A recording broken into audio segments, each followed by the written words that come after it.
Good. Hello, today is April 10th, 2018. This is the standard SIG cluster lifecycle group meeting. And we want to start things off with a demo from some of the CNCF cross-cloud CI working group. Sina, do you want to take it away? Yes, thank you so much. I'm here with my colleagues Taylor Carpenter, Denver Williams, and Watson.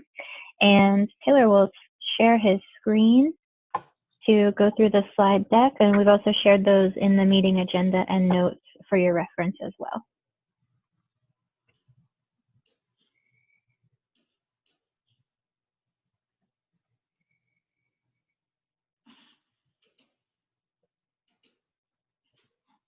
Thank you, Taylor. I can see your screen. Great. Okay. Hi, y'all. So, quick overview of the cross-cloud CI, maybe a little mini demo, and then love to get y'all's feedback. Cross-cloud team, some of us on the call that Lucian just mentioned. This is at KubeCon in Austin. So, this is a little bit about why we're here, trying to add complementary CI system for what a lot of the other projects, specific projects are doing, as well as the Kubernetes specific testing SIG, conformance group, and all those others. We're trying to integrate with the artifacts, the projects, to pull the artifacts from the different projects, and then test vanilla Kubernetes across all the cloud providers. Primarily looking at the VMs and also the container services. We are deploying CNCF projects like Prometheus, FluentD, Core DNS onto Kubernetes across all the cloud providers. And we've recently added ONAP, which is a Linux Foundation project, deploying that. Right now we're supporting AWS, Azure, Google Cloud, which is both GC, GK, IBM Cloud. We recently added OpenStack, and we are supporting Packet for bare metal, Kubernetes and bare metal. I'm going to switch over and show you the dashboard. So one of the main goals that we had tasked for us was trying to show some results for these different tests in a way that was kind of in between the details that you'd get from maybe the testing SIG intense matrix for Kubernetes, some of the different projects that are on Jenkins, Circle CI, and all over, and have some view that we could look at some of the different versions and how the different projects work together and across the clouds. So this is showing that on the CNCF CI, the production dashboard that we have running for CNCF is the projects that we have supported, Kubernetes, of course, some of the projects that we're deploying. The builds are your standard stuff where it's going through and file phase and all that right now on GitLab, or we pull the actual artifacts from upstream, like ONAP. We actually pull those artifacts, containers, and stuff, and validate them, and then provision Kubernetes across the cloud providers, and we deploy the different projects using Helm charts and run the E2E test. So I'm switching over real quick to this environment. I've already run the build phase because it can take a while, as I would say. And just running the provisioning, this is calling out to the API and starting that pipeline. Let's see if I can move this out of the way and then switch over here. So these are on GitLab side, we're starting the stage for the provisioning of Kubernetes. And if I go in here to one of these and see, this is actually putting all the pieces together that we need, including gathering artifacts for the specific version of Kubernetes. And then we'll move on to this provisioning stage. I'm going to pull up a earlier one that ran real quick. And we can see it's grabbing the Kubernetes release, and it's going to go through, and we use Terraform to go out and allocate the resources with the cloud provider and then do your provisioning of Kubernetes. Hop back in the slides here for a minute while some of that runs. Okay. So that dashboard, this is running daily at 3 a.m., what you're seeing, and we can do it on commit. Right now we are focused on the stable releases, the latest stable and the head for each project. For Kubernetes, we're planning on supporting the set of releases, and we'll start adding that. So stages, the build, provisioning, app deployment. This is your normal thing for the builds and getting the ED test and creating those containers. Provisioning, gathering all the pinnings for the specific version, what flags we use for each of those providers, whatever that would be, and then we pass those to the Terraform to use in the templates that we have for the Kubernetes manifest that we lay down.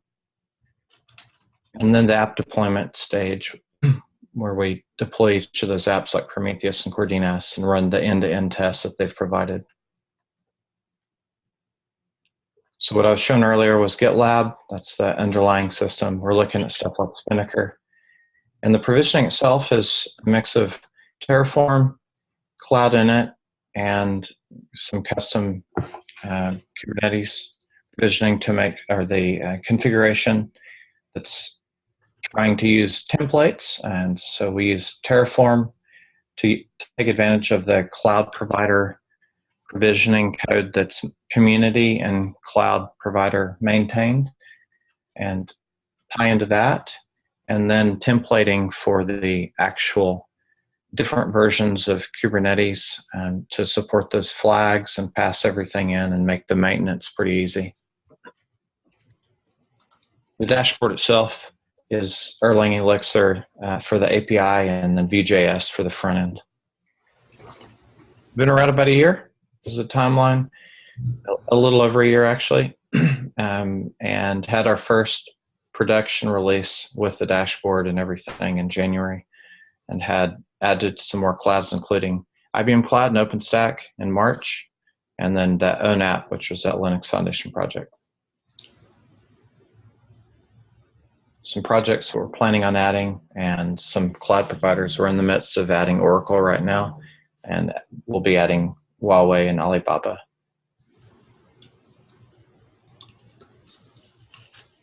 We're trying to work with a lot of the communities and get feedback. There's a new OpenCI community and that came about after a face-to-face workshop before ONS conference a few weeks ago, and we're actually working on a messaging protocol RFC. Link is here in the slides. We're part of the CI working group, which has twice monthly meetings right now. We're planning on a deep dive and an intro at the KubeCon Cloud Native in Copenhagen. So any questions? There was a question in the chat from Chris. Okay. First question was, what flavors of Kubernetes are we provisioning? For instance, are these HA clusters? What CNI provider or providers? Because the combinatorics gets pretty large, right? Just on Kubernetes alone. Sure. So when you're saying flavor of Kubernetes, what do you mean by that? There's many ways to deploy high availability, right? Like if you just write down the matrix of options that you could potentially provide, you know, where everything is pluggable, just having it, right now it looks like you have one path, right? But there are many paths to the story. Yeah. It's a choose your own adventure story. So I think what Chris is asking is, what is the default path you provided? And then there's probably a follow-on question, which I might have, would be, Is there a way to customize the many paths route to extend the testing coverage for many providers in different configurations?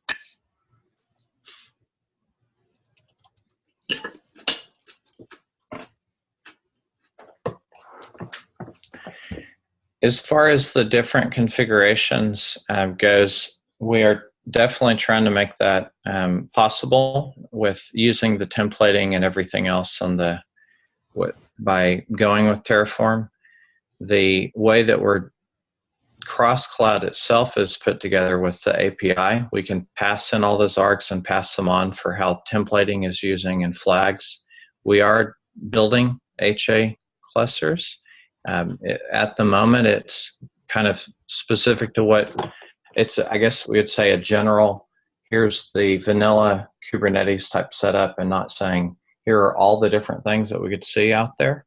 If there's some specific ones that y'all have, what we'd want is like, I guess, a subset of what are the most likely scenarios that we should try to cover. We're also looking at things like feature flags for providers where we could go, we're going to turn on this type of storage, which wouldn't be available on all the cloud providers, and see how that works. So if it's enabled on one that doesn't have it, then what do we expect? What type of failures and what's there? As well as we had something in logging with the service orchestrator from ONAP enabled, and I think it was in 195, Kubernetes 195, started having some issues with how it was utilizing logging. So catching stuff like that, a project actually deployed on Kubernetes, and when does that fail, the versioning. But as far as the matrix goes, it's very configurable from the templating side, and we would like to have any feedback on the scenarios that we should try to cover. So is there is there information for people to follow up inside of the links? I see the GitHub repos, but is there a meeting invite that they can attend, or something that a Slack channel that they could ping questions on? Yes, absolutely. So there's a mailing list, CNCFCI mailing list. There's also a Slack channel on the CNCF Slack. We're trying to set that up as a shared channel, and so it can be on maybe a couple of Slacks since it is cross-project. And we have the email, an email, and several other things. So however people would like to interact. Of course, on the GitHub itself, if there's something specific where we want to open an issue and try to address, like, let's add these scenarios, or what we're doing for HA needs to be improved. I'd love to have that added. The last question I saw from whoever handle starts with a random UID. It says, are the rest of the project's Prometheus Core DNS tested atop of Kubernetes? Yes, so I hop back over here to the dashboard. So these other projects like Prometheus are deployed using Helm charts on top of these Kubernetes clusters. So like Prometheus 221 is being deployed on Kubernetes 196 here, and then we run the end-to-end test for Prometheus. So that what I was referring to earlier with ONAP, it looks like we're having some problems with the last deploy, but anyways, so with ONAP, we saw an issue with Kubernetes 195 with their logging component, and how it was utilizing logging was kind of an edge case, and I think there was a bug fix. I believe it was 195 that was fixed on 196, but yes, on top of Kubernetes. Looks great. Does anyone else have any other questions? Going once, twice, 3 times. Thanks for the demo. I think it's highly appreciated. I think over the long haul, it's probably going to behest us to understand where the CNCF CI begins and where test infra ends.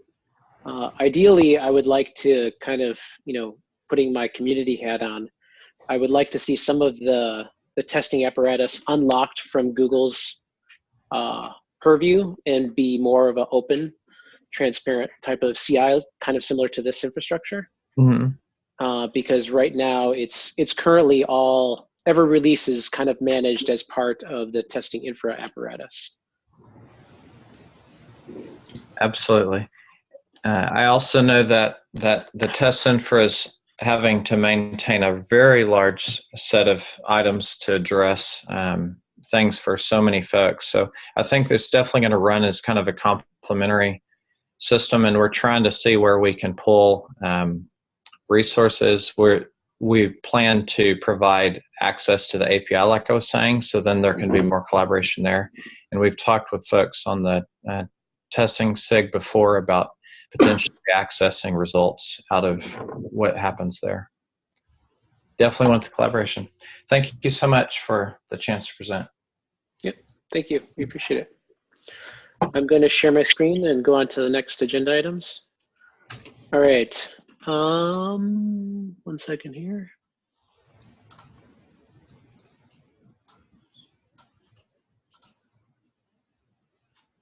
Great.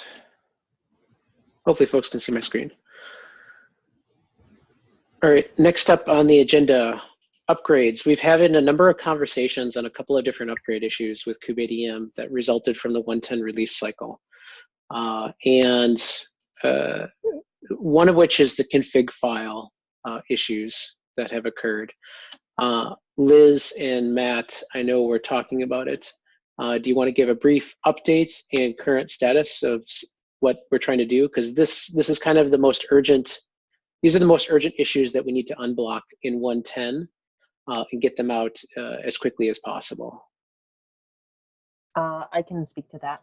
So the basic issue is that we introduced an incompatibility in our config file format.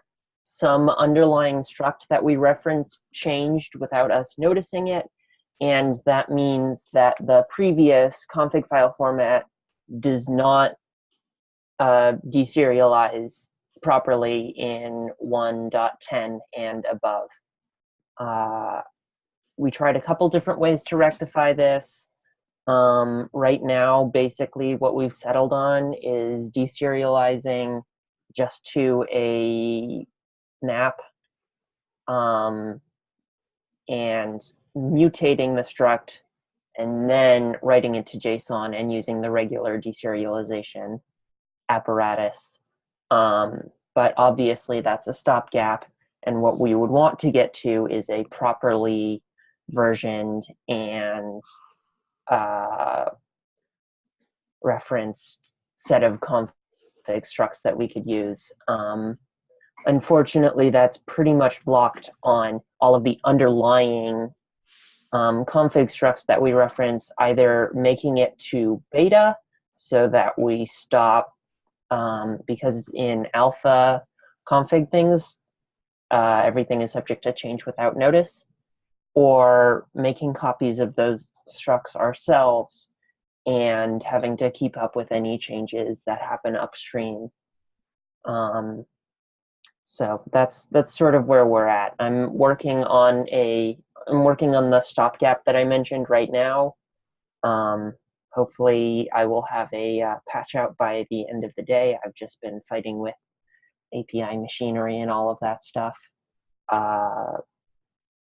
But we need a better, more long-term solution for this particular problem. Matt, did you have any comment you wanted to make there too as well? Not really. The stuff that I linked to is fairly tangential to that. So I will just say that the proposal that I have out is to introduce additional config maps. And I'm now, so after going through the code and everything and then listening to what Liz and friends have been dealing with, I'm pretty hesitant to move forward with that, given that we need to figure out the single config map. And it seems very difficult to me to add additional config maps without sort of changing all of the code. I'm not sure if it's just because I'm new to the code base, but it seems pretty complex. So I just wrote my thoughts on that comment there if people want to look it over. My understanding is that we already have two. We have a config map for the master config and a config map for the individual node config. At least that's what is referenced in the code base. Yes, I'm specifically talking about the kubeadmin config, which is the master configuration struct. It's like this one-to-one mapping. And that, as far as I know, is the only config file that a user can provide.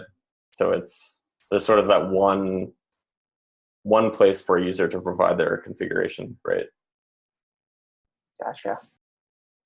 So this would have to change and the UX would get more complicated, or we'd have to do some fancy things under the hood.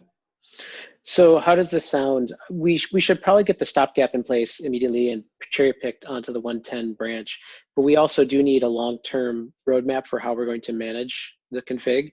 I'd probably go towards planning to have a KEP in place for the config to move to beta.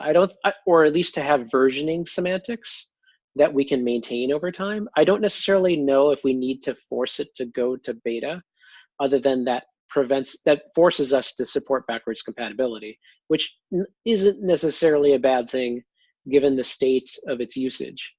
And we could also, along that way, have a long-term versioning semantics built into the config file. I debate whether or not we want to use the full API machinery apparatus or just have a deserialized transform mechanism that allows us to reserialize on the other side, right? We could probably debate that on a proposal if that seems like a reasonable approach for folks. I see nodding, so I'm. Makes sense to me. Okay. Next up was with regards to upgrading issues. I know that Lee could not make it today, but we've had a number of conversations, and there was a second issue that was not related to the configuration changes, which was a race condition on initialization and ordering because of how how we've managed secrets slightly differently, managed search slightly differently in the 110 release. Jason, you want to give a synopsis and then talk about the issue? Yes. So the main issue was there are multiple interweaving issues. Basically, the only reason why upgrades are working right now is if you rerun a certain number of times, you'll hit a race condition that'll bypass the static pod update checks, which allows the upgrade to proceed in the state it's in right now. And that's because of the way that we're generating the hash of the pod, the static pods that are deployed. Basically, we create a hash of the object that we get back from the API server right now. So if that object mutates for any reason, like a status update, it'll sit there and mark that pod is upgraded prematurely. And when that happens, that actually allows the upgrade to proceed right now, because we upgrade one static pod at a time right now. So when we upgrade etcd and enable TLS, the API server at that point is broken. So if we actually wait for the etcd pod to actually update correctly, then the upgrade can never proceed as it is right now. So I have a pull request in right now that addresses the way that we're doing the pod hashing and uses the annotation that's set on the mirror pod, which is actually based on the static pod UID, which is basically hashed from the contents of the file on disk in the case of a static pod. But that change in and of itself completely breaks upgrades now because it breaks that race condition of testing for the static pod update. So we need to follow up with another change, either to break out updating the TLS on etcd as a separate phase, to where we just update the TLS settings on the existing etcd and API server pods, and then proceed with then we can proceed with the upgrade as we do it now, or we have to do some other jiggery to kind of address how we're handling upgrades to kind of sort it out more properly. I like for what it's worth, I like the notion of not conflating and having two separate steps, of having the certs added and then the upgrade second, because that would force a rollback. You would allow yourself to still have the existing roll forwards and rollback mechanism that exists without you having to try to couple both things changing at once. And that is a problem if you were to try to couple both things changing at once, as we've talked about. Yeah, I agree. Because if we're going to kind of restart those pods synchronously, we definitely want to break that out and do the TLS enablement separately. Otherwise, we could end up in some weird rollback states where, you know, we actually mutate etcd and have to restore from backup, where we wouldn't have to do that. There's also a concern though, like without a kubelet API check for liveness and readiness of these other components, you're basically gonna like fire with a cert change, right? You're gonna basically have to copy the manifest.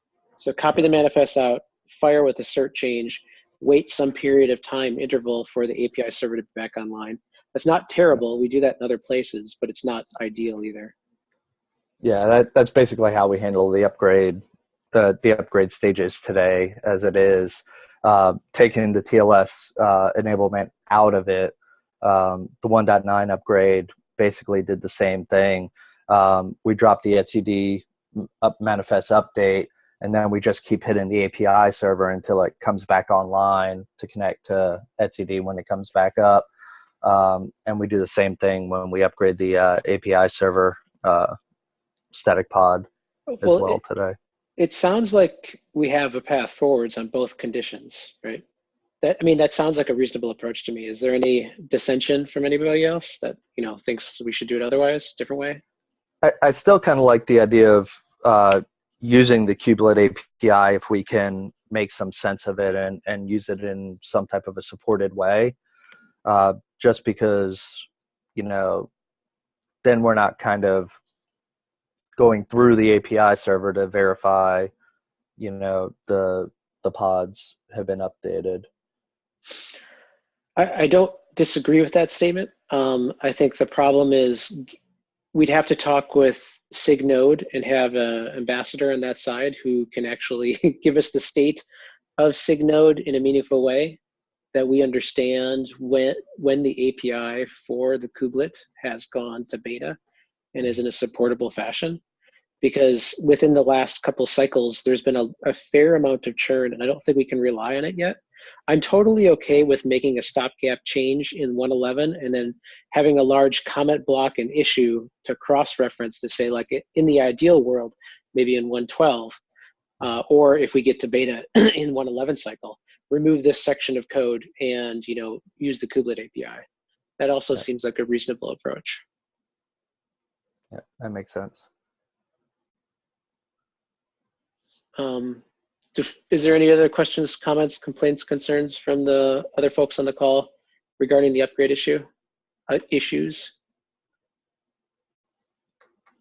I don't know if the CNCF CI folks are online, but the reason why still online, but the reason why this issue even exists at all was because of the current test apparatus and the issue that we encountered with some of the provisioning mechanisms give us failed signal throughout the entire 110 cycle. And we don't have a maintainer currently that owns that bit of test infra. We kind of took it over to try and see it through for this cycle, for the 110 cycle. But in the 111 cycle, we need to figure out a path forwards that is maintainable so that we don't encounter these problems again. Thanks for those details. Yep. Are there any other, before I move on to some of the 111 work items and sort of the massive email spam that some people have received, are there any other issues that folks are aware of that folks want to address or talk about real quick? Going once, twice, 3 times. All right. So backlog triaging. What has Tim done, and why do I have received 10,000 emails?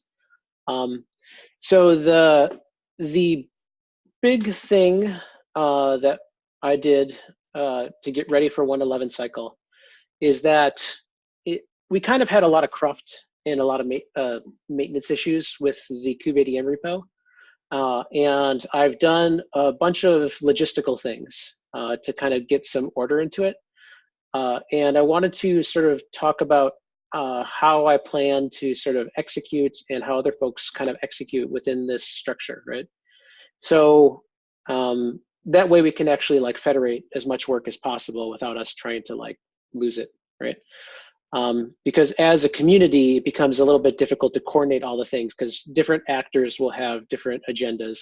And we just want to make sure that people aren't conflicting on things and can all execute in a federated fashion. So there are a large number of the issues have been assigned for 111, right? Everything in the 111 cycle should be assigned unless there's a help wanted one. And the only reason this one is not assigned is because there's actually a patch that I just LGTM'd and approved a second ago from someone else. Even though it says there's an assignee here, that doesn't necessarily mean that if folks want to contribute or if they're interested in actively engaging on an issue, that they can't contribute a patch. So the mode of operation that I plan on using is similar to how we as in Heptio kind of manage some of our open source projects. If a person's been assigned, that means just the default assignee for a subject matter area. And once it's active, that means they're actually kind of working on it, right? So we'll use the active label as to denote that this person actually is working on patches. So, you know, another person can review and take a look at them, but you know, it doesn't make a lot of sense for you to go ahead and try to take a new issue. If the person is not active on the issue, just comment on the issue saying I'd be willing to contribute, and then whoever's the assignee can then coordinate with that person to then make them the assignee, or just if they don't have ACLs onto the repository, we'll just, you know, we'll have the person who's the default assignee just kind of shepherd it through the machinations. Does that bit make sense to folks? Are there any questions there?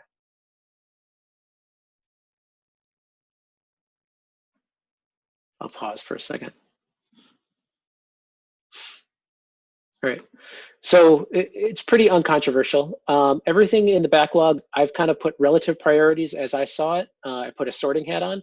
If folks think that the priority needs to be changed, by no means is that, you know, my original sorting hat does not mean it's the end all be all. So some folks might think an issue is higher priority because it affects them, you know, in their current deployments. So please, if you feel like a priority should be changed for us to address, please let us know. We will happily change the priority. The goal of all of this sorting is that we execute in priority sorted order. Priority sorted order basically means anything that's critical or urgent is going to be executed on first. The way upstream priorities have changed over time, consider this P0. So anything that's critical or urgent. P1 is anything that says important to. P2 is anything that says long-term important. And then there's backlog, which is like P3 or 4, right? So everything will be executed on priority sorted order. I know some people poke on issues periodically to ask, like, what's the status of things? Hopefully anyone now should be able to look at the kubeadm repository and get an understanding of where we're at, right? If there's a bug in the queue for 110, or 111, sorry, you should be able to sort based upon the priorities and understand where it is in the process of execution. We have 87 open issues for this release cycle. That's a lot. Do I expect to address all of them? Maybe. If we get enough folks to be able to execute on all the pieces, then maybe. There are also some other things that are outside the scope of just this repository that are also exist. Some of those things are in KEP proposals, but not necessarily in issues, like Matt's work, right? It's in a KEP proposal, and that requires probably yet another KEP before we start to break down some of the work items around it, right? Because one thing I want to try to do is interject a little bit more order and transparency, so that way any folk who wants to engage can understand the state of things and can jump in. Or if a company has people who, like a sponsored organization, can understand where they can inject and make useful contributions. So that's kind of the current tentative plan for 111. So my ideal goal for 111 would be bug count 0, test back in place, and a plan forwards on all the major work items, and address the road to GA and HA as cleanly as we can. That's a long tail of action items. So speak now if you have any concerns.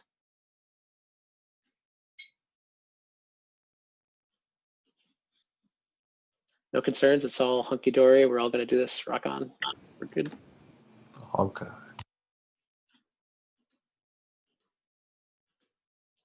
right. Silence is acceptance. So I'll move on to the next one. The next item I had to talk about, and this will feed into tomorrow. So Lee is not necessarily here. I don't know if Fabrizio is on, and I don't know if Ilya is on. I don't see either of them. So for a long time, we've had this conversation of self-hosting, and the precursor for self-hosting was always presupposed to be a checkpoint, or the ability for us to denote on the master nodes that a control plane component is running there that requires a restart. The reason why you need this is to address two major failure conditions. The first major failure condition is if I have a single master node environment, and if that node were to fail for any reason and you want to recover, if it's running if the API server is running as a pod on the system and not a static pod, then that information is lost on the restart unless there is a checkpoint. At least that's been the thinking to date for a long time.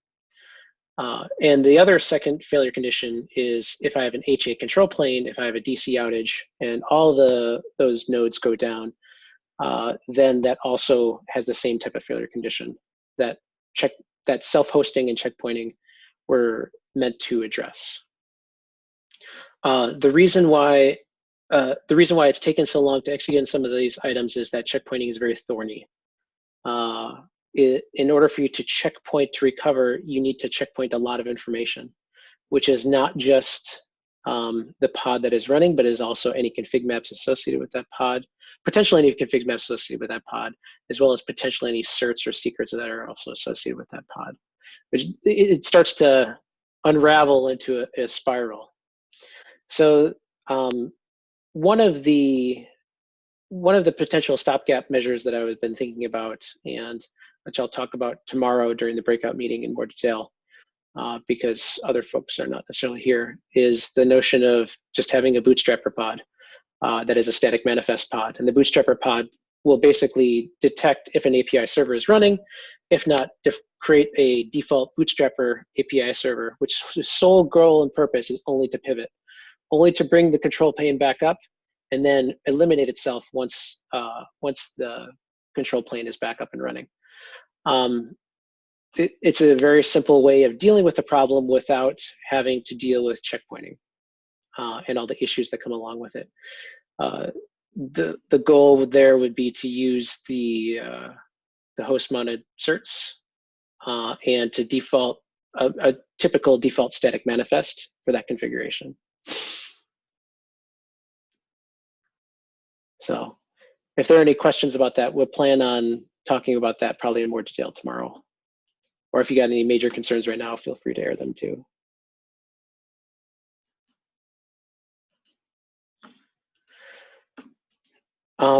The last item on the agenda, Dan, are you on? Yep, I'm here. All right. Did you want to talk about Minikube updates?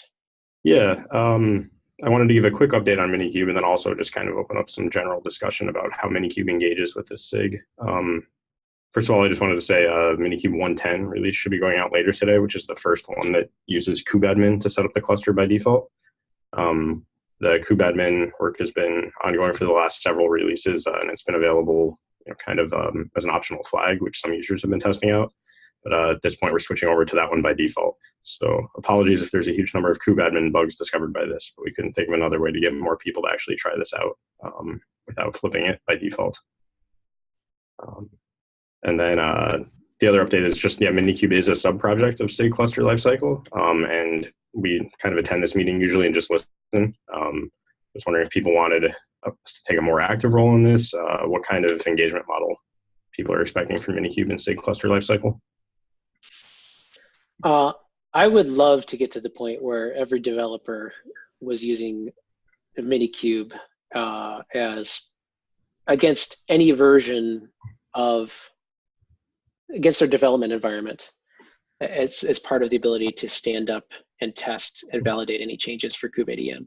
That's like an ideal hand-wavy world, right? Yeah, we've been having some ongoing conversations with SIG testing people around this too, trying to unify on a standard way of setting up a testing environment for an arbitrary set of Kubernetes components. And in fact, using kubadmin to set up Minikube clusters is a pretty big stepping stone toward getting to that point, because people can specify custom kubadmin builds, which have custom builds of different Kubernetes components inside of them as well. If folks want to understand the jiggery of how, in the order of operation, is there some doc that you could point us to that, if people wanted to engage on that front, because, it's the same people, like Liz and I are here, and we're also on the testing front, and we also want to do this. And we also have other reasons why we want to do this as part of, it's kind of like we have all the right people on a call for once. We're also interested in using this for CI automation for certain scenarios, namely integration testing. Yeah, I can definitely link a doc into the notes. I don't have it handy right now. Okay. But yeah, I'll add it to the agenda. For a long time now, it's been difficult to standardize on a development environment that folks use for testing for kubeadm. A lot of the developers kind of have snowflakes. For each developer has their own little snowflake for how they do their development for kubeadm. Also, the way people even develop on Kubernetes proper itself, right? The local up cluster is kind of an abomination, but it is what developers have used for years now. I think that's a second area where folks could work on this type of, have that as like sort of a, under the scenes, it just executes a script, but then it stands up the latest version of the control plane. So I think all signs from my side point to having a way to automatically use any built containers to be able to start up the control plane. Yeah, I guess since the start of Minikube, this has always kind of been a second order goal, and the old method of setting up a cluster using local kube kind of made it very difficult to impossible to stand up custom control plane components. So we're excited to get onto kubeadm and have a real standard solution here. I think it'll unlock a lot more of these use cases and make it easier for the Minikube team to support them. Yep. Does anyone else have any comments here?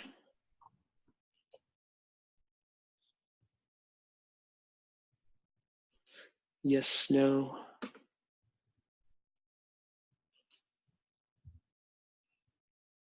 Cool.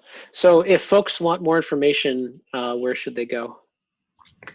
The Minikube repo itself, the Minikube Slack channel, or I'll post some docs here into the agenda right after this meeting if people just want to read. Yep, that would be highly useful. I will definitely take a look at it. Thanks. There are no more agenda items. Are there any last things that folks wanted to discuss? Is there any updates from maybe from the cluster API folks that cross over into the space, into the Kubedium space? Nope, not yet. All right, unless there are any more last minute items, I think we can get like 15 minutes back. Again, if folks have any questions, comments, complaints, concerns with regards to some of how the execution is planned, feel free to poke on the Slack channel, and we'll try to address everything as quickly as we can. All right, if there's nothing else. Thanks, everybody. Thank you.